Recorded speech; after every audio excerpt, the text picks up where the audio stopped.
Welcome to the Insight Stream, Science Meets Philosophy, a podcast where we explore the intersection of reason and revelation, bringing timeless wisdom into dialogue with contemporary thought. My name is Kenneth Valpey. I'm a research fellow of the Oxford Center for Hindu Studies in Oxford, United Kingdom, where I co-direct the Bhagavata Purana research project alongside today's guest, and I'm honored to serve as your host for this series brought to you by the Bhaktivedanta Institute based in Gainesville, Florida. This is episode 6, and the title is Philosophy and Hermeneutics, Interpreting Sacred Texts, and today I'm pleased to welcome Professor Ravi M. Gupta.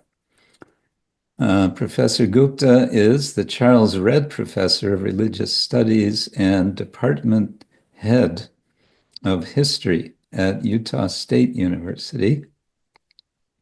He's the author or editor of 5 books, including an abridged translation of the Bhagavata Purana, which we co-authored and published with Columbia University Press in 2016.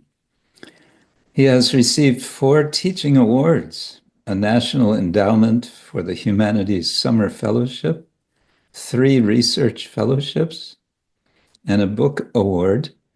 He also serves as a research fellow of the Oxford Center for Hindu Studies and is a past president of the Society for Hindu-Christian Studies.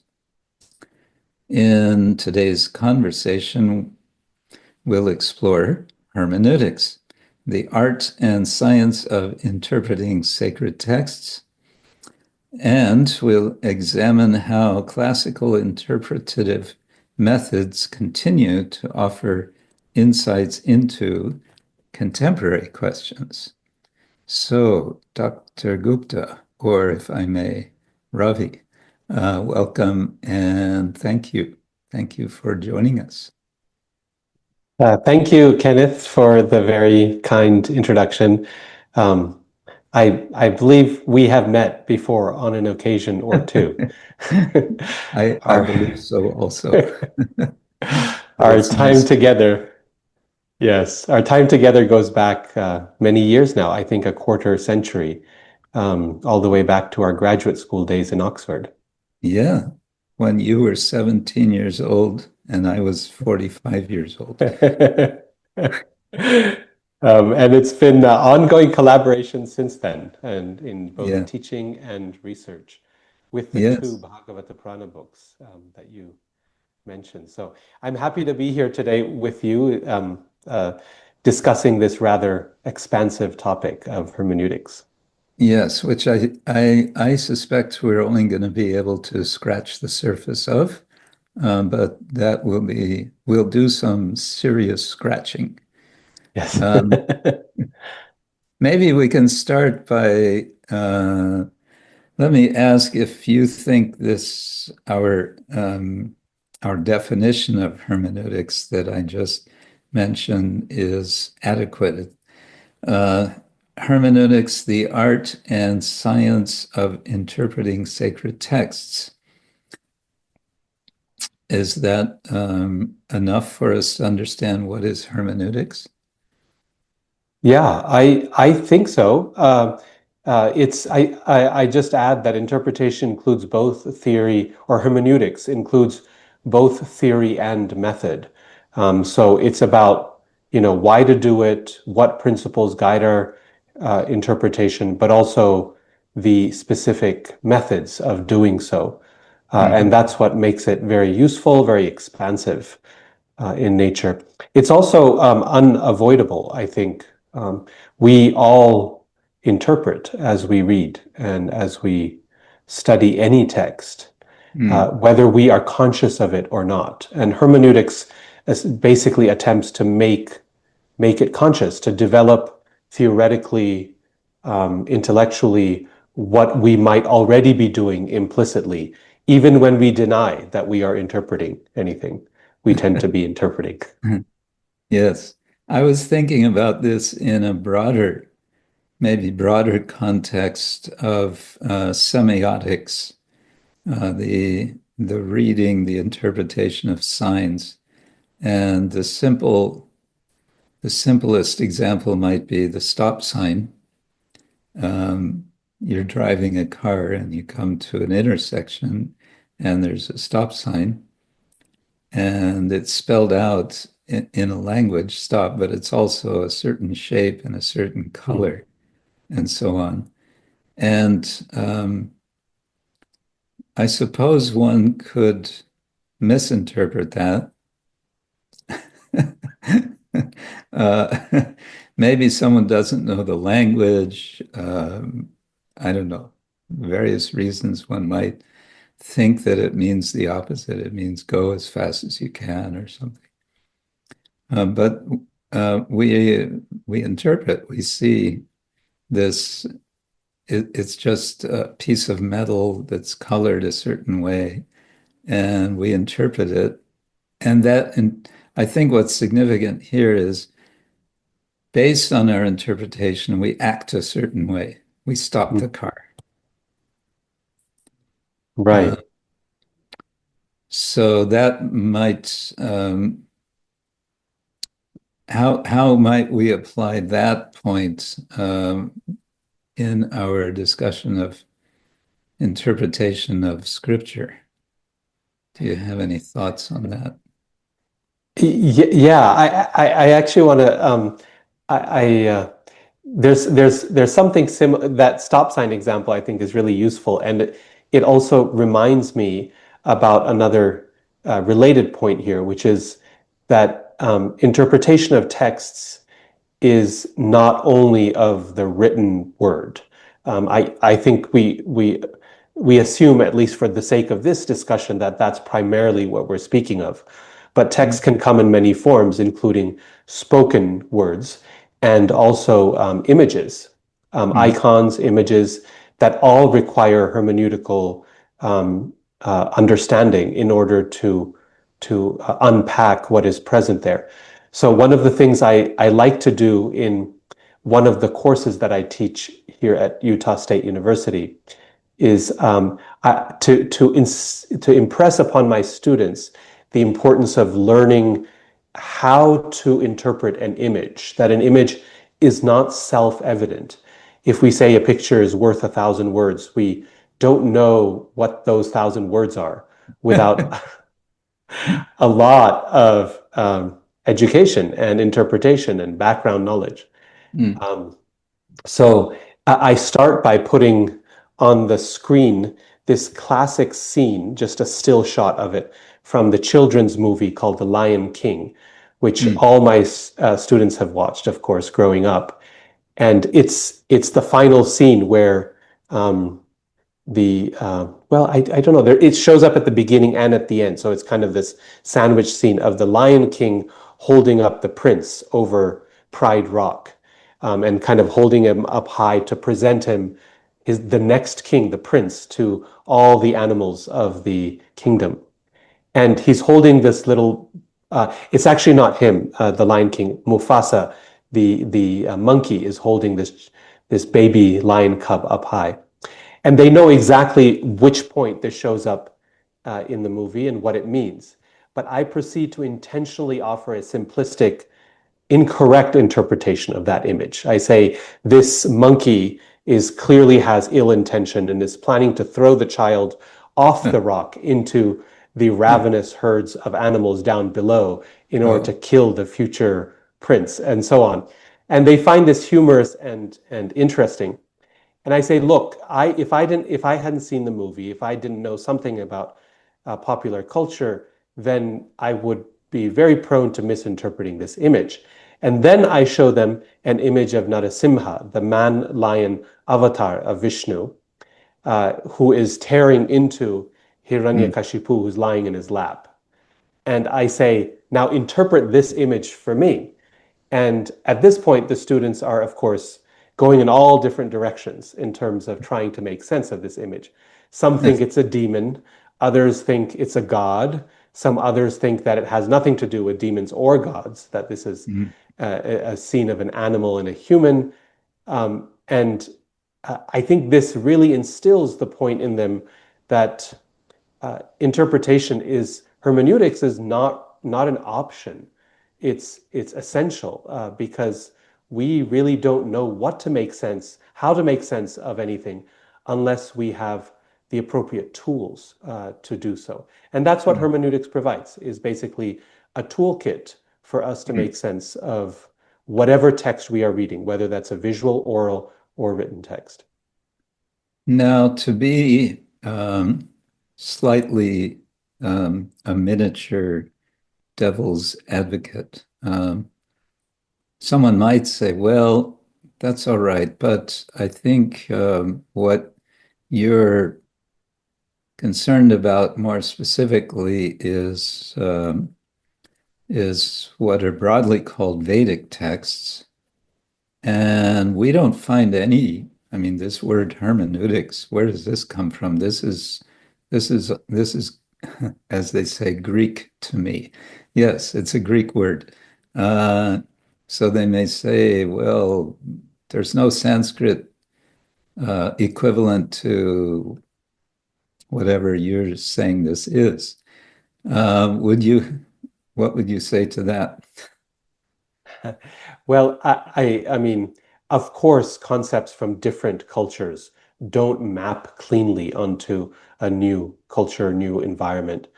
So if we were to look for, a thing called hermeneutics, that maps exactly on a thing called whatever in the Vedic tradition, I think that would be rather unreasonable. It's an act of translation, and translation always means that there's some parts that overlap and some parts that don't, which is why translation is a scholarly activity and not merely something that Google can perform. Because despite its claims to the contrary, you actually need to put it's an interpretive act, translation. Yeah. It requires a hermeneutics of its own. But anyway, to your point, hermeneutics doesn't map exactly on a term because it's not an Indian term. Nevertheless, there's a very, very long, robust, erudite tradition of interpretation that is parallel to hermeneutics in the biblical tradition that occurs in India, in Vedic India and medieval India. In its most ancient form, we might call this mimamsa, which an attempt to, which has always been an attempt to think or reason through sacred texts and to ask ourselves, how do we understand these texts? And to your earlier point, how do we understand them for the sake of informing action, right? Mm. So if I can emphasize one thing, is that hermeneutics in India, it has such a long and robust tradition, but it's never been done only for the sake of intellectual thought. There's Mhm. always an application. That stop sign is always meant to get you to act in a certain way. And Yeah. this is true from the earliest times to the present day. Yes. So you've brought up Mimamsa, and this points to the term that I mentioned, Vedic. This, of course, is also a matter of interpretation, isn't it? What constitutes Vedic literature? And this points, I think, to issues of authority. What is the what constitutes the authority of a given text?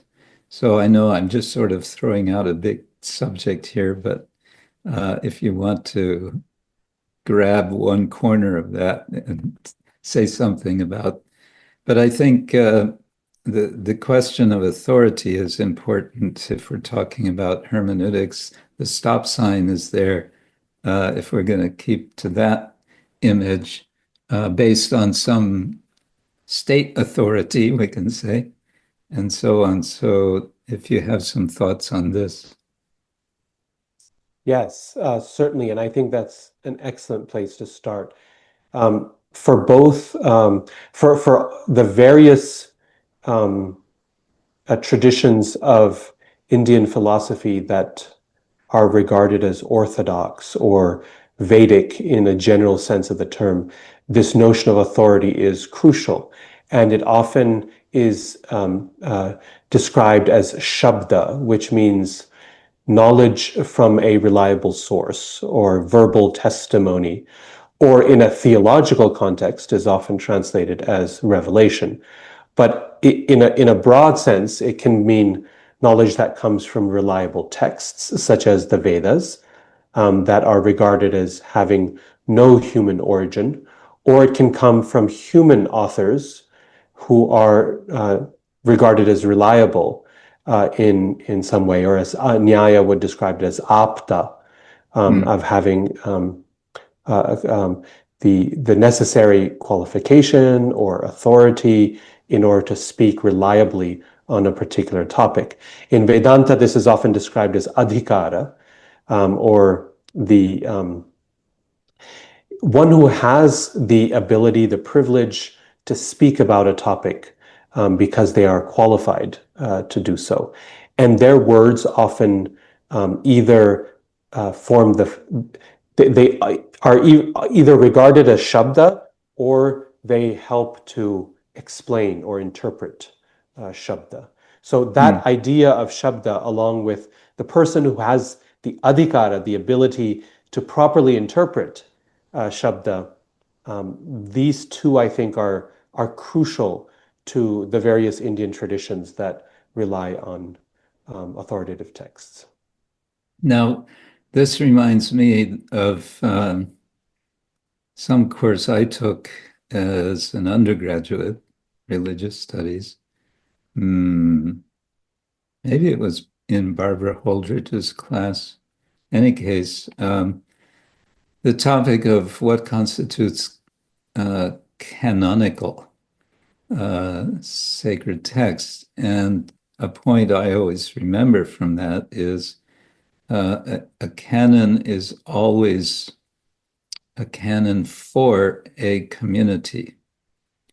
So there are those who identify with a certain community, and therefore, well, it can go in two directions, I guess, because someone considers a text canonical, that makes them a member of the community. But it can also be that a community decides that a text is canonical. And to me, this raises questions because this is, I think, the more difficult area of what we're concerned with if we're talking about interpretation of sacred text and how it might be of interest to modern science, for example. Then it's very easy to dismiss a Vedic text because, well, I'm not a member of that community, so someone may be an authority in interpreting the text within that community. That's great. I wish them all the best, but that's not where I belong. Mm. Yeah, the point about community, I think, is crucial here, because the appropriate person to interpret a text is appropriate, that person who has adhikara, or that person who has the right or the capacity to interpret shabda, whose testimony is reliable. That person is reliable not only because of their intellectual prowess or their personal devotion or indeed their character, but because they are properly situated in relation to a community. And this is, again, one of those broad universal principles of hermeneutics in the broadly speaking Vedic traditions, is that the location of the interpreter in community and their ability to carry the interpretive tradition of the past, described as parampara or sampradaya, while also offering insight that is relevant to the community that they speak to now. That's one of those classic tensions of hermeneutics, and we might say even a hermeneutical circle, in that one informs the other, right? So we're used to vicious circles in common parlance. Yes. And these are a vicious circle is one where each element essentially takes away from the other and forces you into this spiraling loop that spirals downward to no resolution. And a hermeneutical circle, in contrast, is a virtuous circle. It's Ah, each piece of that circle is strengthening the others. Each time you go around the circle, you're not going down a spiral, you're going up a spiral. Your understanding of that text is increasing as a result.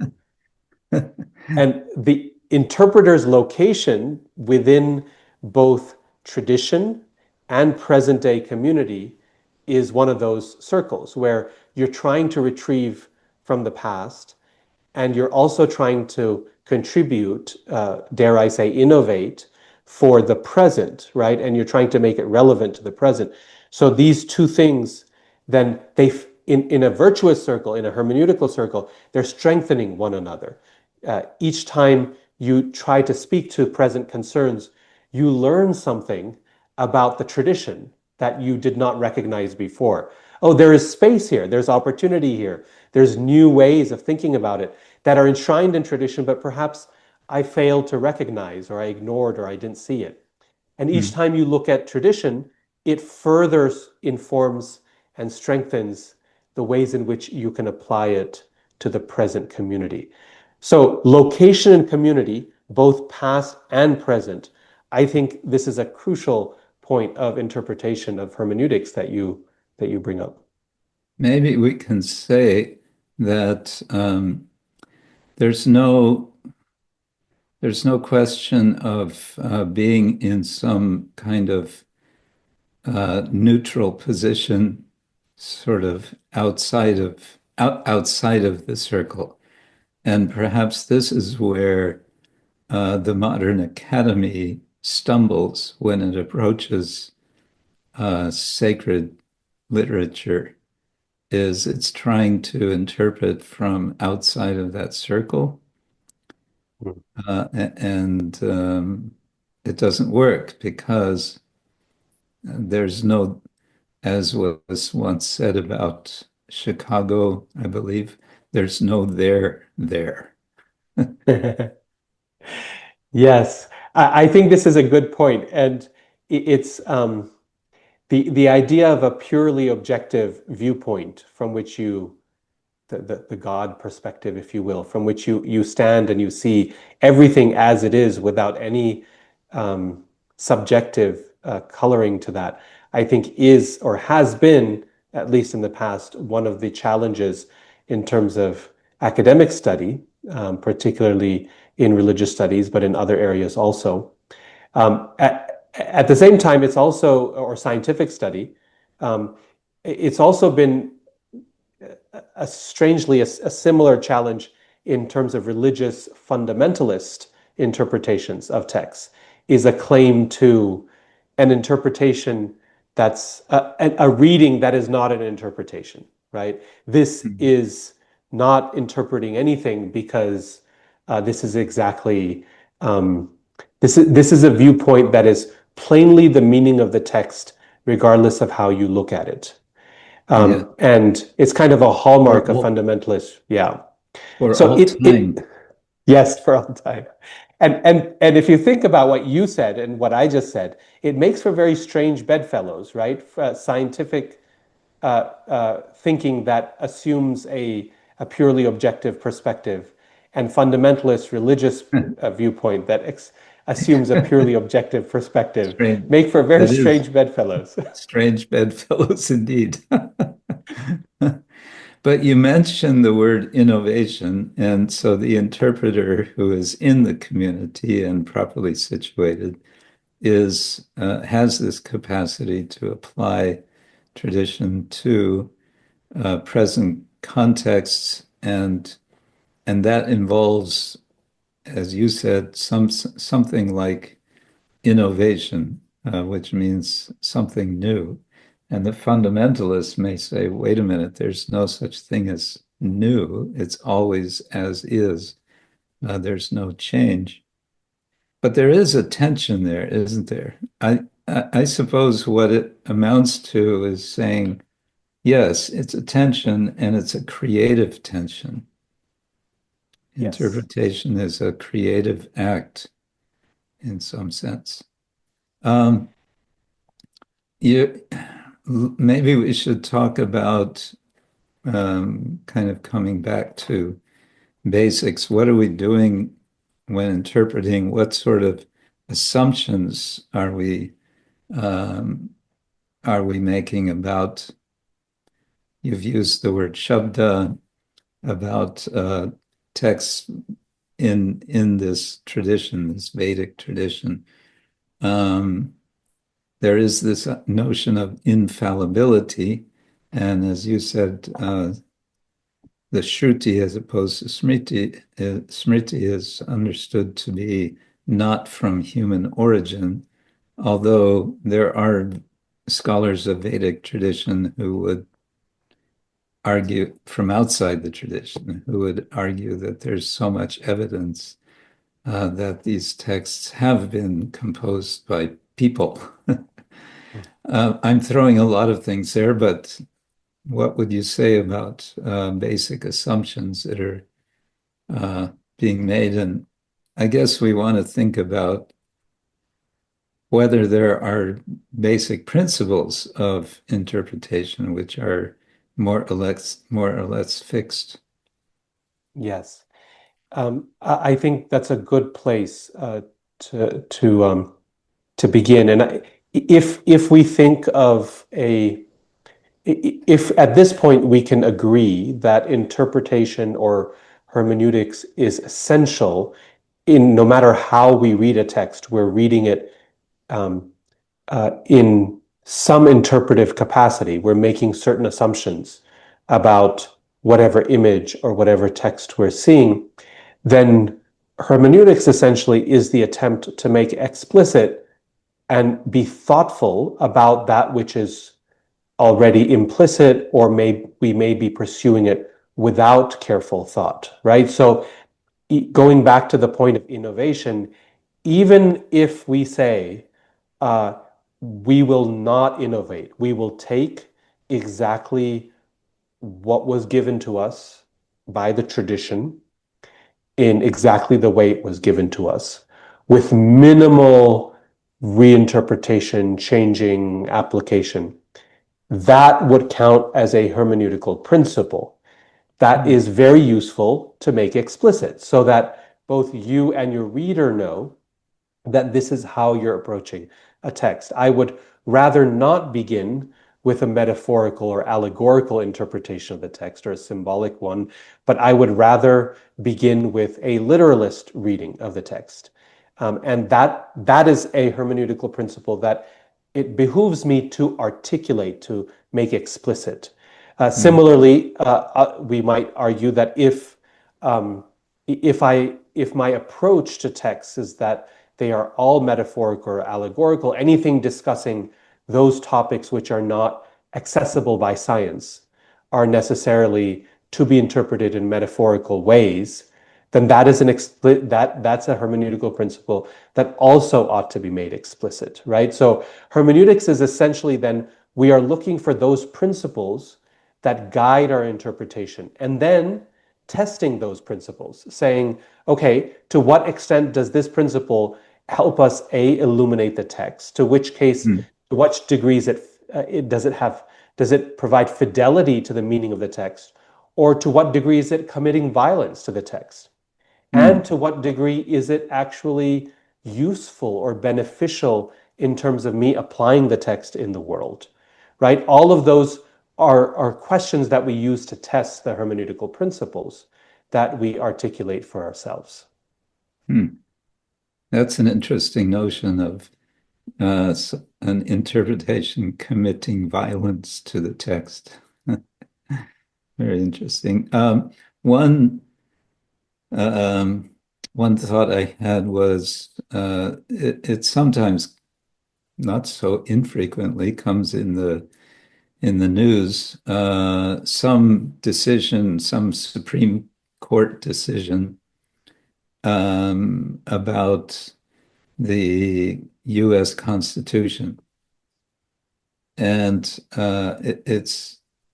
it's interesting to me that there are different schools of thought about constitutional interpretation, right?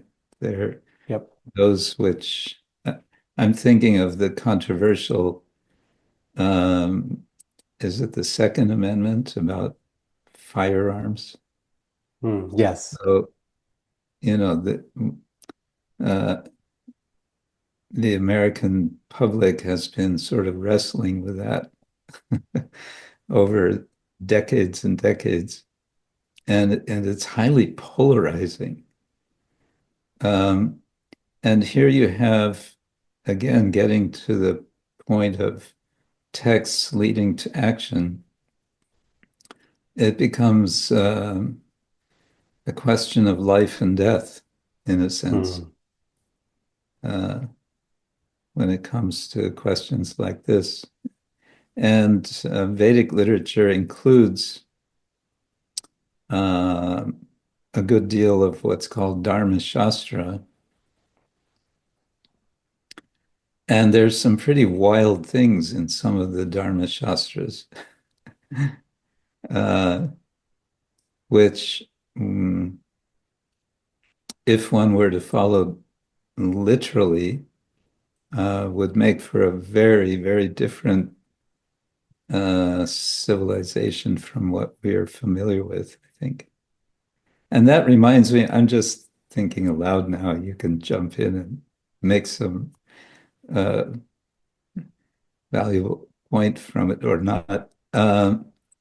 Some time ago, there was news of someone who, I think they were of Jewish background, and they decided just to see what it would be like to strictly follow all the injunctions of the book of Leviticus in the Hebrew Bible for 1 year. And it was apparently quite some ordeal. So that's maybe also an element of interpretive principles, is what do we even take into account from the body of texts that we consider important? Yeah. And that maybe takes us to Jiva Goswami, who, isn't it? He says, well, really, there's one text that's important and all the others, don't worry about it, namely the Bhagavata Purana. Yeah, so I think you've raised a lot of interesting points that have sparked many thoughts here. If I try to collect them a little bit, if we try to think through what are, first of all, I think the Constitution analogy, constitutional interpretation analogy is very useful, because there are those who would argue that the Constitution needs to be understood in the way that its authors, the framers of the Constitution, interpreted, that the original sense of the text is what we need to use to guide our understanding today. And others who would argue that the text is a living document, and therefore it should be understood as we read it today for our concerns. So both would recognize, of course, both sides of it, but it's really a question of where you place the emphasis, the accent. And I think that's a great example of kind of what are the underlying principles that guide your hermeneutics. If we think in terms of, well, what are Vaishnav, what are some of the foundational principles of Vaishnav hermeneutics, then, these are true not just in the Vaishnav tradition, but more broadly, I think, in other Vedantic traditions, then the sense is, okay, we might come up with many such principles that relate to what you were just speaking about. One, I think, foundational principle is that we always begin with the direct meaning, the plain meaning of the text. I hesitate to use the word literal because it carries so much baggage with it, but the word in Sanskrit is mukhya, the primary meaning of the text. We start there, and then we see from there what other possibilities might emerge if we take secondary meanings or indirect meanings or metaphorical meanings, if they do not contradict the primary meaning of the text. So that's kind of one principle that's articulated many, many times in terms of how a general approach to a text. Start with what's primary, get the plain, and this is, I think, quite reasonable. I mean, when I teach text to my students, I say, well, tell me first what the text is saying, then offer your, so let's have a shared understanding of what the basic words mean when they come together in these phrases. Another principle that we might articulate is what we talked about earlier, that no interpretation of a text is appropriate without in some way acknowledging the tradition of interpretation that comes before us, right? That we don't stand in a vacuum. We don't stand alone as interpreters, that there's a whole tradition behind us and a community in front of us that needs to be taken into account.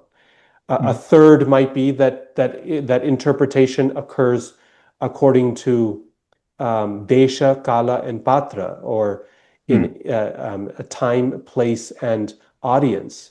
That we might, in one word, in English, say that interpretation must take context into account.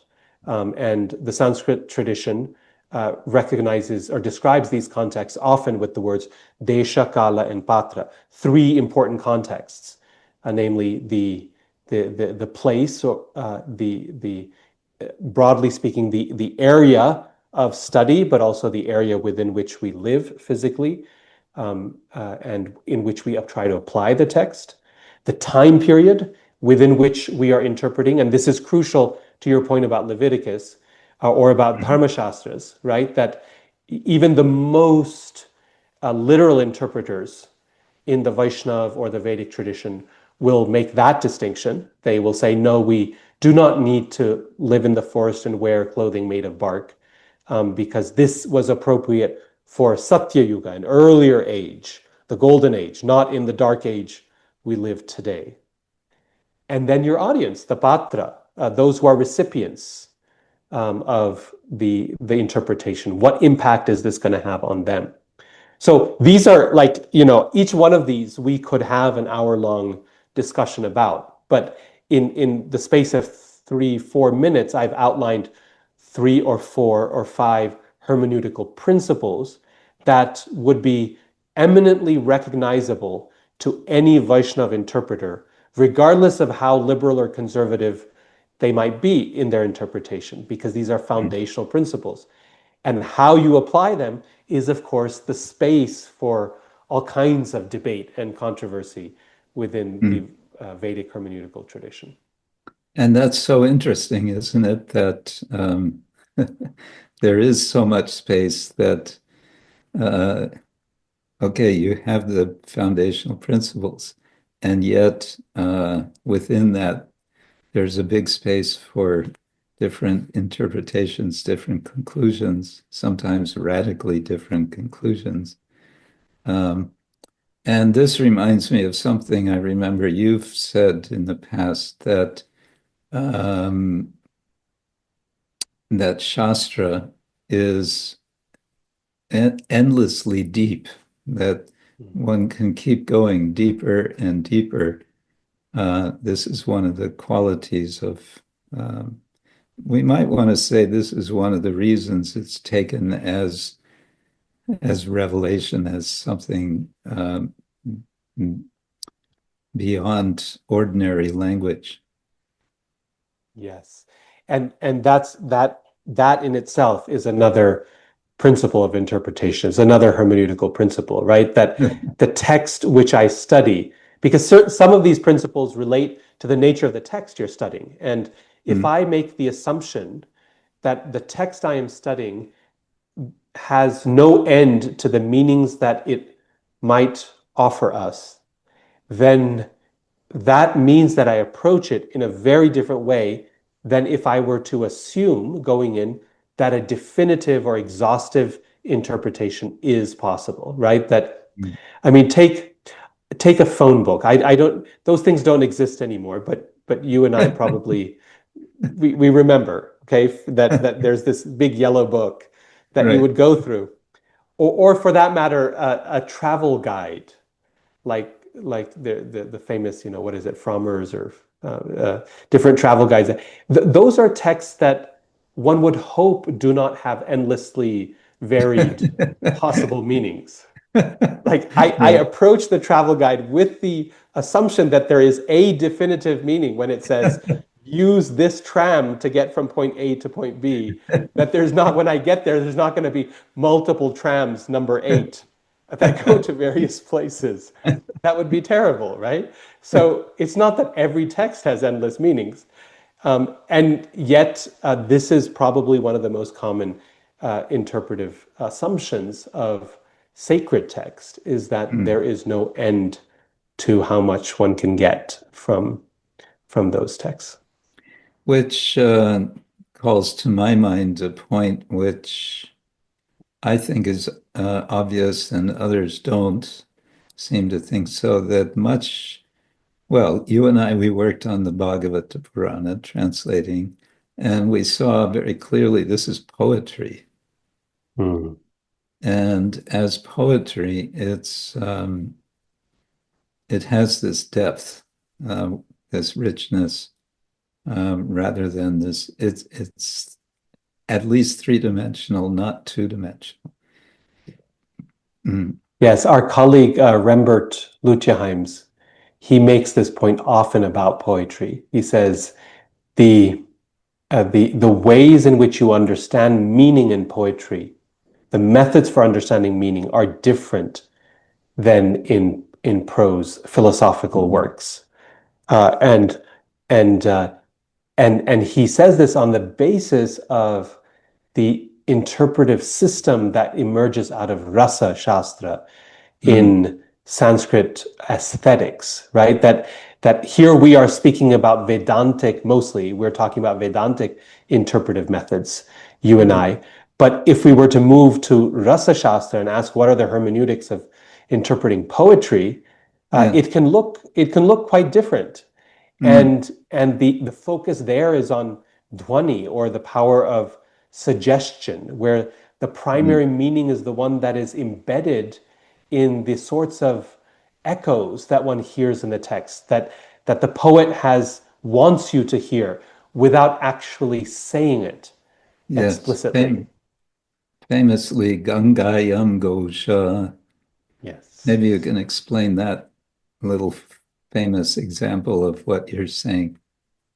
Yeah, this is one of the classic examples. Gangayam Ghosha means in Sanskrit the village on the Ganges, Newcastle upon Tyne, London on Thames, like that. And the direct meaning in this particular case, the primary meaning, is challenging, because to imagine a village on the Ganges, Ganga Pravahe, on the actual flow of the Ganges, is difficult unless one were thinking of some sort of supernatural situation. Human settlements typically don't occur in rivers. And so then one must move to the secondary meaning, which is Gangayam Tire, that this is on the banks of the Ganges. That idea of the bank must be supplied, even though it is not directly mentioned. Mm. I'll just pause here before moving on to the third meaning to say this is one of, I think, speaking about space, right? Creating space. This is one of these areas that creates space for scientific study of sacred texts is to note the fact that the move from the primary to the secondary meaning is usually prompted by the fact that the primary meaning is implausible. And often it's implausible because it doesn't match with with empirical observation. And so Jiva Goswami gives another example of this. He says, the stones float, or the earth speaks. These are statements found in Vedic texts of like classical Vedic, the Brahmanas. And he says, well, it's given the fact that it's unreasonable in ordinary circumstances to think of the earth as in the mud speaking or the stones floating. These are the stones speak. The text says the stones speak because by praising the stones in this way, it increases the efficacy of the stones that are used in the process of pressing the soma juice from the soma plant. Or when the waters speak, it is referring to the devas, to the gods who preside over the waters, who are speaking, rather than water actually coming out and talking to us. So he's offering a secondary interpretation because the primary one is not available to empirical observation, or it's not compatible with empirical observation. While we're on that topic, I'm a terrible interviewer, jumping around as I am. But while we're on that topic, you mentioned Jiva Goswami, and I know you talk about chinks in the armor of Shabda. Shabda Pramana. There are others that Jiva Goswami talks about, and you suggest that these offer a kind of, I think you use the expression wiggle room for bringing in present circumstances or maybe scientific discovery or perceptions or just everyday perceptions. Maybe you can say what else Jiva Goswami said about this. Yes.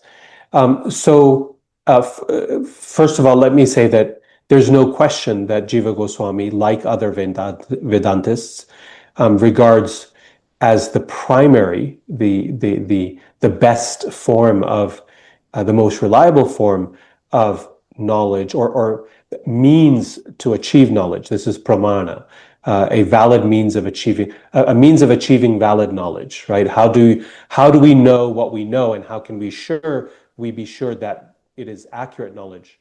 That epistemological question is enshrined in this term pramana.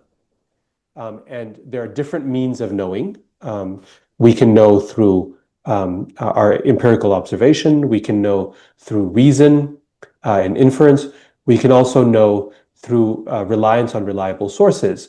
And the Vedantic tradition in general, but also more broadly, the Vedic tradition in general, asserts that the most reliable form of knowing is knowing from sources that are reliable, right? So this is called Shabda Pramana. And the paradigmatic example of this are the Vedas themselves, the sacred texts, revelation. So Jiva considers Shabda to be preeminent, as the most reliable form of achieving knowledge is through verbal testimony or through revelation. And occasionally, he and other Vedantists say things that make it sound like there therefore is no space for empirical observation, because such empirical observations are they're prone to error, of misapprehension, misperception. Their knowledge is very limited to only things we can perceive by our senses, and therefore they do not provide knowledge about more transcendent and more consequential subjects. So there can be a lot of embedded criticism to other means of knowing, particularly pratyaksha, or empirical observation. And yet, when we read Jiva Goswami, we find that he is not at all interested in, as we say, throwing the baby out with the bathwater, right? Yes, there are problems with empirical observation. I think any reasonable person would recognize that there are issues there. And yet we need empirical observation and inference, if nothing else, at least just to understand sacred texts. There's no way to understand sacred texts without using your senses and using your reasoning capacities, right? Right. So my general argument has been in the paper that I have presented and now is in the process of publishing, is that we need to work towards a more dialogical model of the brahmanas. That is a model where the different means of knowing are in conversation with each other, they support one another, and crucially, they test one another. And my argument is that this is embedded within tradition, although not regularly emphasized, right? That all three need to test one another. So if we think of the fallibility of our sense perception, we think, well, I look at the sun and I see that it's the size of a quarter. The fact is that by use of inference, or another pramana, anumana, by use of inference, I can correct that misperception or that partial perception by recognizing that things at a distance are much smaller, even though they could be larger when I go there. And similarly, our perceptions are corrected by scripture, which tells us about things that are not available to our immediate perception, like the nature of a spiritual reality. At the same time, and this is the crucial point, it works the other way as well. Where shabda, insofar as it is available to us, is prone to all kinds of error, right? So in an ideal world, all three of these pramanas are perfect and they function perfectly in some sort of like amazing transcendent world. None of our perceptions have a problem. Our reasoning is always perfect. But in this world, even our understanding of scripture or text has potential challenges and issues that come with it. For example, us improperly accepting something as reliable, as shabda, when it is not, or us misreading shabda, or the interpretation of shabda being, the correct understanding being lost over time, right? There's all kinds of ways in which we can go wrong. And I like to give this, my favorite examples of this comes from Bhagavad Gita. Krishna says, over time, this knowledge that I have given you now, I had given thousands of years ago, much earlier, millions of years ago, but now it has been lost over time, right? So shabda's availability to us decays. But the better example that I like is the one from chapter 11 of the Gita, when Krishna, chapter 10 of Bhagavad Gita, Krishna describes himself in all these amazing ways. I'm of bodies of water, I'm the ocean, I'm the light of the sun and the moon, I'm the taste of water. He says all these things about how he is everything and within everything. And in 11, Arjuna says, okay, you've told me all this about you. I want to see it with my own eyes, right? Yeah.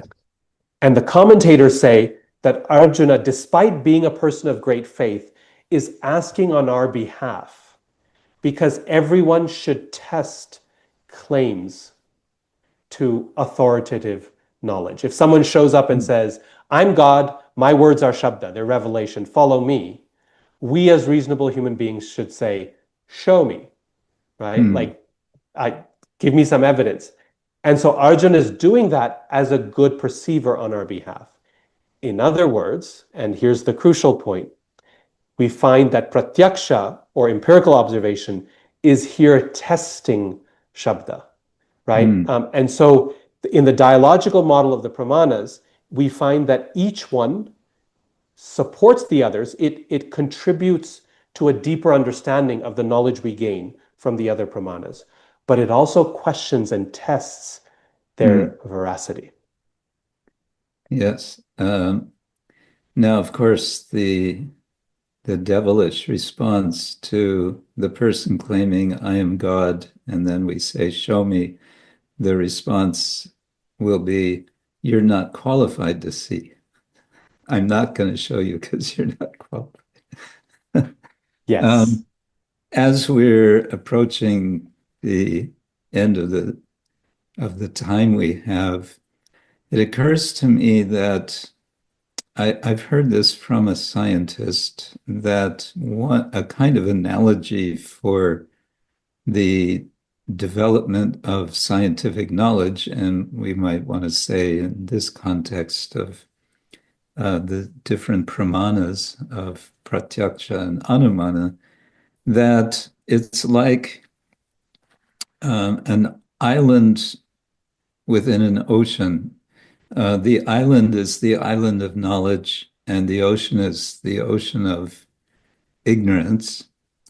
And the island is expanded as knowledge is increased, scientific knowledge.